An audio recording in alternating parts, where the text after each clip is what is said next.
Now let's go to Sugar Bowl Stadium on New Year's Day for the 37th Annual Sugar Bowl Classic. The United States Air Force Academy and the University of Tennessee.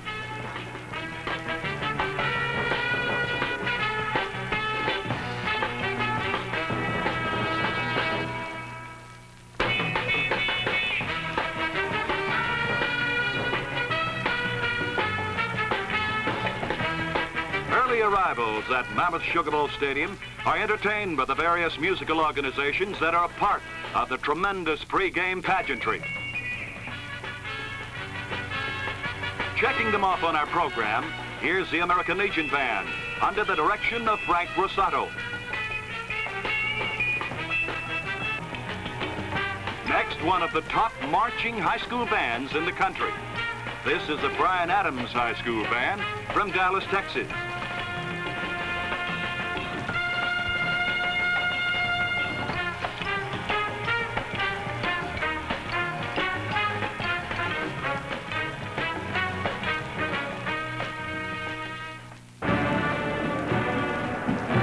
Magnificent sight. The United States Air Force Marching Band, directed by Major Richard E. Thurston. Watch them in these precision drills.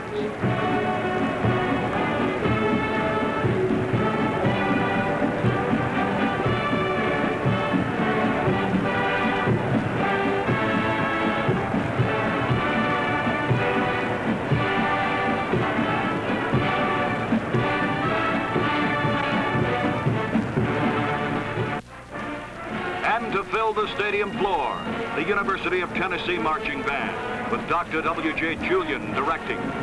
Watch these colorful formations.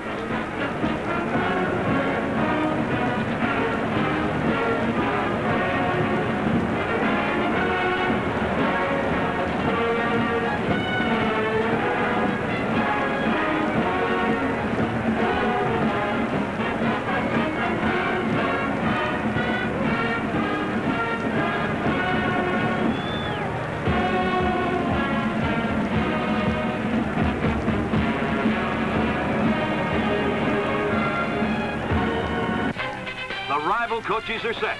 Ben Martin with his Air Force Falcons and Bill Battle with the Tennessee Volunteers. Miss Bonnie Martin of Ashland, Louisiana, is escorted by Moon Landrew, the mayor of New Orleans, to the field for her crowning.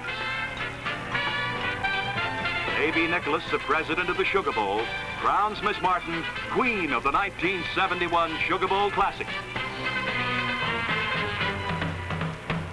Stands are silenced as heads are bowed, and Bishop Aubrey G. Walton of the United Methodist Church delivers the prayer for peace. With all the musical organizations on the field, the United States Army Chorus from Fort Myer, Virginia, sings our national anthem.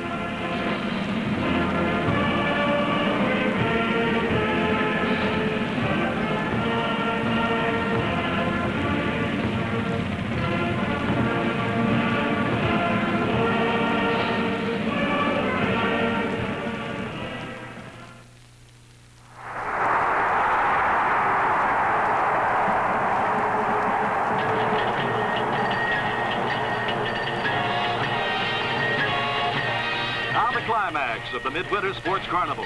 Tennessee and the U.S. Air Force meet on the football field. The Volunteers win the toss. They elect to receive.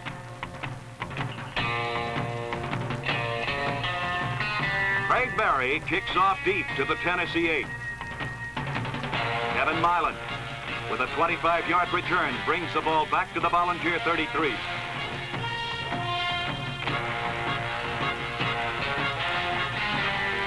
On second down 9, quarterback Bobby Scott sets up the pattern of the game. An 18-yard aerial to split in Joe Thompson. It's first down at the Falcon 40. Before the afternoon was over, Scott was to complete 22 of 40 passes. Once more, he hits Joe Thompson. This play was good for 25 yards to the Air Force 20.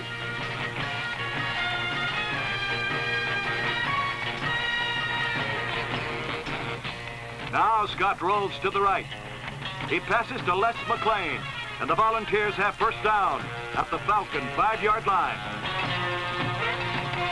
Tennessee is knocking on the door. Scott once more. Rolling to the left. Makes a perfect option pitch out, and tailback Don McLeary sweeps in for the touchdown. 59 yards in 7 plays, and Tennessee is on the scoreboard. Hunt's placement makes it Tennessee 7, Air Force nothing. George Hunt kicks off for Tennessee and sends the ball out of the end zone. The Air Force must put it in play from their own 20-yard line. Air Force quarterback Bob Parker tries to establish a running game. Tailback Brian Bream picks up 5 yards off tackle. Then to keep the defense honest, Parker throws to tight end Paul Bassa. 5 yards more and a first down.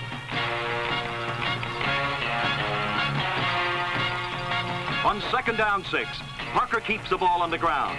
That's Brian Bream over the left side. The ball bounces free. Tom Bennett grabs it for Tennessee at the Air Force 34. The Volunteers go right back to their game plan. Bobby Scott passing. Joe Thompson is the target. Good for 13 yards and first down. But now the Air Force defense comes to life. The Volunteers are stalled, and George Hunt pumps a 30-yard field goal through the uprights. It's Tennessee 10, Air Force nothing. Hunt kicks off to the Air Force 7. Fleet-footed Ernie Jennings brings it back out to the Air Force 15.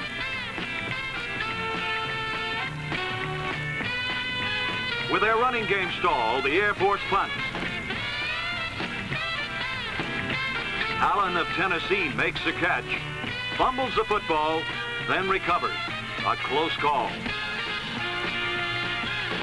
Tennessee at the Falcon 40, and Bobby Scott on the rollout pass. Les McLean is the target. He's got it for 20 yards and a first down.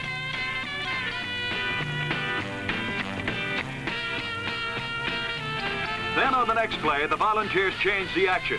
Scott hands off to McLeary, and Big Don drives through left tackle. There he goes, 20 yards for a Tennessee touchdown. Hunt's point after is good, and the Volunteers lead 17-0. Don McLeary's 2 touchdowns have tied a Sugar Bowl record. Ernie Jennings gathers in the Tennessee kickoff at the Air Force 3, and he makes a fine return to the Falcon 21. Down 17 points, quarterback Bob Parker takes to the air. Paul Bassa makes a catch for 9. But the Air Force jinx continues. Parker passes in the flat to Bream, and he loses the ball on a jarring tackle by David Allen. Linebacker Jamie Rotella claims it for Tennessee at the Falcon 26. The lightning arm of Bobby Scott strikes again. It's Scott to Joe Thompson for 15 yards and first down at the Air Force 10.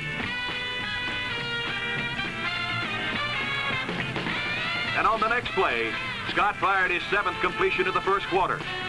Tight end Gary Theiler grabs it at the 5 and scores. Here's that same touchdown play, the way it looked to the quarterback. Hunt's kick makes it Tennessee 24, Air Force nothing. Those 24 points were the most ever scored in any one quarter of a Sugar Bowl game. Ernie Jennings waits for the kickoff. And he brings it back out to the Air Force 21. Tennessee collects a 15-yard penalty, and pass interference loses him 19 more. Quarterback Bob Parker here throws down the middle to the tight end, Paul Bassa. It's good for 11 and first down. Air Force in Tennessee territory. The Volunteers force them to kick. The ball is down at the Tennessee 8. And then for a fleeting moment, Lady Luck smiled on the airman. Scott bobbles a snap from center, scoops the ball, retreats to the end zone. There he fumbles, and linebacker Darrell Haas recovers for an Air Force touchdown. Barry converts, and Tennessee's lead now is 24-7. Greg Barry's kickoff was short. Steve Wold returns to the Tennessee 41. Then after a 5-yard illegal motion penalty, Bobby Scott throws his longest completion of the afternoon. 46 yards it goes to wingback Stan Trott. And once again, Tennessee is knocking at the Air Force 18. Let's watch that catch again by Trott from another angle. Cornerback Duke Mitchell almost makes an Air Force interception. Take a look. So the first quarter ends with Tennessee leading 24-7.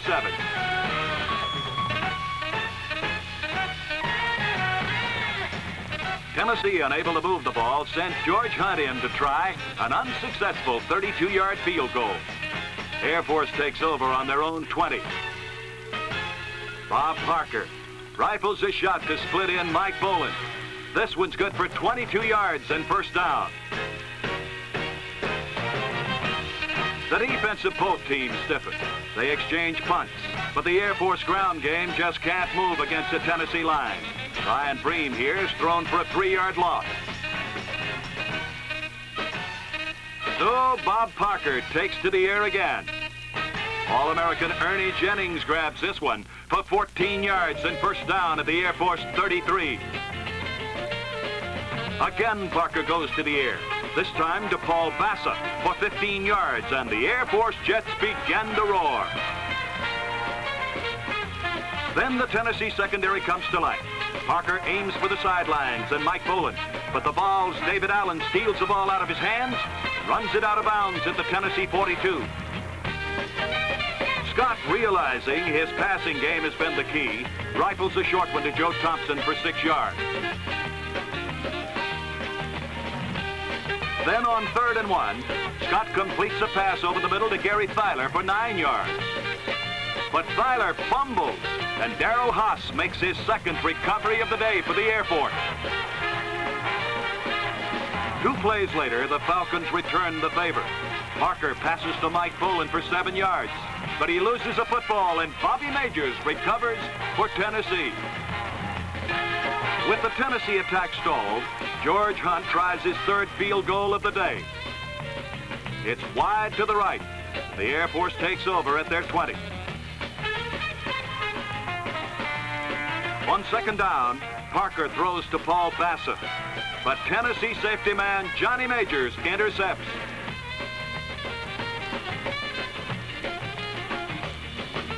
The Vols drive the ball down to the Air Force 15. Then Bobby Scott makes a poor pitch back to Don McLeary. The ball bounces free. Linebacker Phil Bauman covers it for Air Force. After an Air Force punt, and with only 13 seconds left in the half, Scott throws long and deep for Merle Hood, but cornerback Jimmy Smith intercepts for Air Force. Seconds later, the half ended with Tennessee in front of the Air Force Academy, 24-7. In the opening of the second half, Hunt kicks off for Tennessee to the Air Force 6. Jimmy Smith brings it back out 20 yards.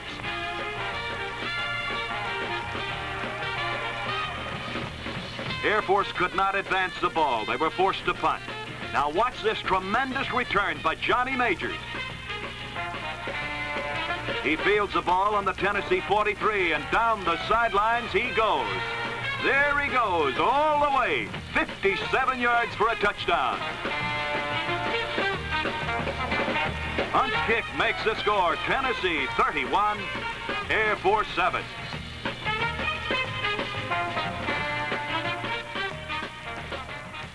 George Hunt kicking off again for the Volunteers, and this time Ernie Jennings must cover the football with no return at the 14-yard line.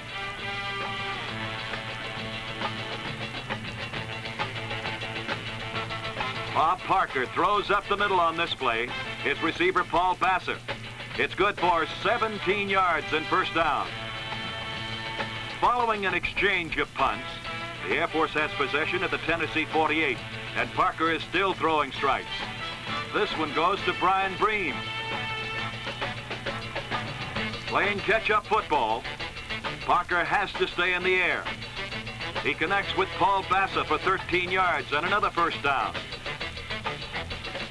Then mixing it up, Brian Bream scampers over right guard. This is good for 6 yards to the Tennessee 27. On 3rd down and 4, Parker rolls to the right. He spots Paul Vassar at the Tennessee 1-yard line. Vassar makes the catch, and he's in to score.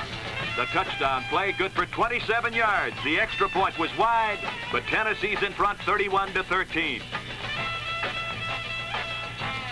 Greg Berry's kick here was short.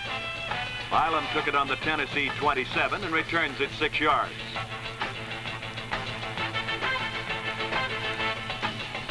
The Air Force defense stiffens. Majors punts to the Falcon 13.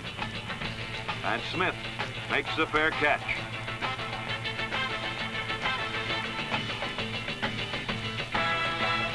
Parker gets 2 yards on the ground and then goes to the air.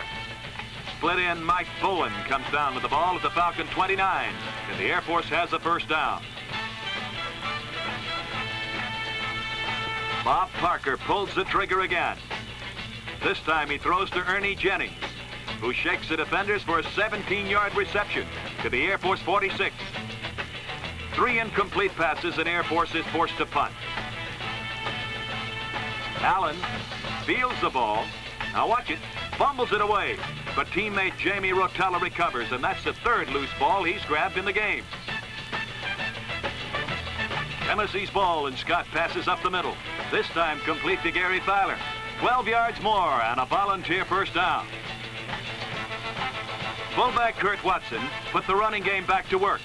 Here he runs off left tackle for 11 yards to the Tennessee 34. Scott continues to mix up the plays, though. He goes back to the air. 7 yards to Joe Thompson. The big Tennessee split end was having a great afternoon. Scott's quarterbacking was really sharp. He sends Kurt Watson over right tackle for 11 yards and another first down. On 2nd down and 10, Scott zeroed in again. A perfect strike down the middle that Joe Thompson gathers in for 20 yards. Down to the Falcon 28. The Tennessee attack rolled to a halt. After losing 17 yards, Bobby Majors punted. The ball took an Air Force bounce back to the Falcon 39 as the 3rd quarter ended with Tennessee in front, 31-13. On the 3rd play of the final quarter, Bob Parker is back to pass. Linebacker Jamie Rotella comes blitzing in. Parker fumbles the ball. Rotella recovers. His 4th loose football of the afternoon at the Air Force 26. Unable to move the ball, the Volunteers make another field goal attempt that misses.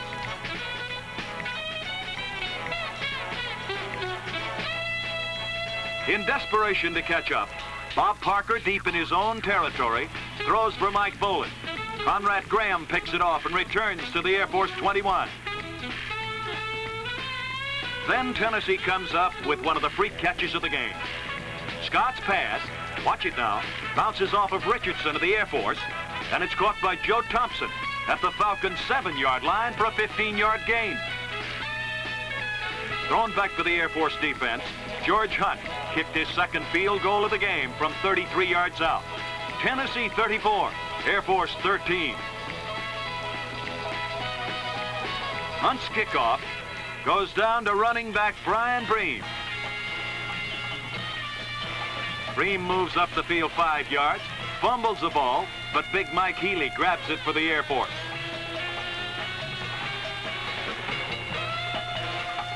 Parker tries to rally the airman. He hits Vassar in the flat for 5 yards.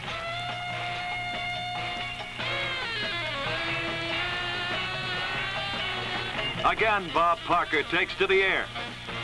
This time on the rollout to Bream. It's good for 9 yards and a first down. 2 plays later, Parker tries a bullet to Mike Bowen. Watch the ball. It's deflected. And Conrad Graham of Tennessee grabs his 2nd interception of the game at the Volunteer 40.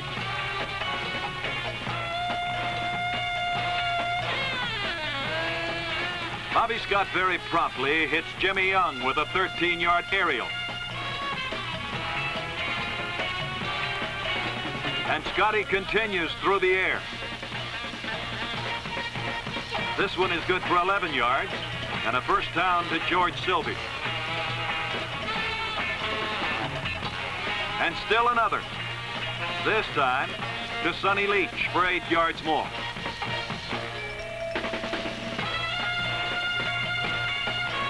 Then it's back to the ground game. Steve Wohl pounds out 7 yards. But all good things have to come to an end. Scott's pass to Trott is intercepted in the end zone by Sid Matala for a touchback.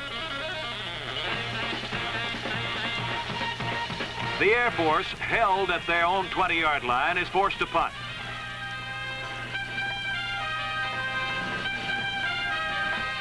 That same feller, Johnny Majors, is waiting to receive it. And he runs the kick back 25 yards to the Falcon 25. But Tennessee collects a 15-yard clipping penalty. The Air Force defense holds. Tennessee must kick. Punt boots to the Falcon 12-yard line. Smith runs it back to the 21. Quarterback Bob Parker then connects with flanker Greg Phillipson for one of his longest gains of the day, a 26-yard aerial. The Air Force attack ends, however, on the next play. Parker, back to pass, is hit by Claude Simonton. He fumbles the football, and Ronnie Drummond recovers for Tennessee. Sophomore Dennis Chadwick took over at quarterback for the Volunteers, and he hit Steve Wohl with a 6-yarder. On 4th down and 4, Chadwick rifles one to Bob Lassiter. This is good for 12 yards and first down.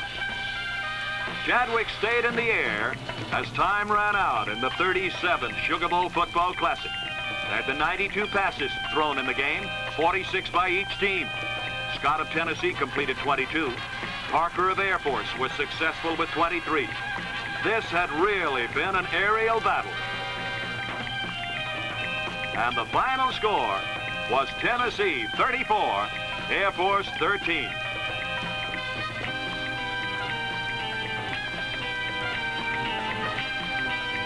After the ball game, Coach Bill Battle of Tennessee accepts a championship trophy from A.B. Nicholas Jr., the president of the Sugar Bowl.